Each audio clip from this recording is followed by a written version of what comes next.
dünyada yeşermeyi ki sensiz. Ne tütünü ne de çay içilmeyi ki sensiz. Buraların çimeninde yeşermeyi ki sensiz. Ne tütünü ne de çay içilmeyi ki sensiz. Sesin gelir uzaktan, gel diye, gel gel diye. Ağlıyorum sen diye, bilirim sen de ben diye. Adın düşmez dilimden, okurum türkü diye. Anlaştım rüzgar ile, esmesin ayrılık diye. Sesin gelir uzaktan, gel diye, gel gel diye. Ağlıyorum sen diye, bilirim sen de ben diye.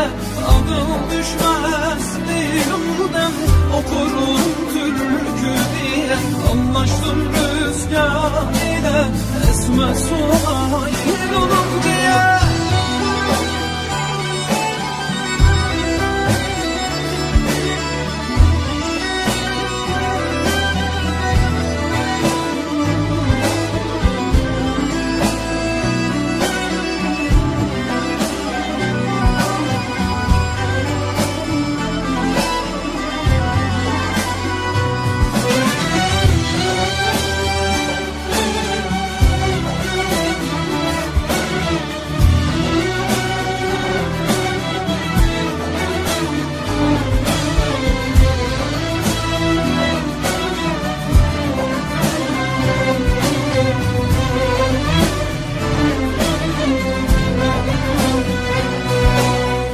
Sevdan içimde bir düğüm çözülmeyi ki sensiz.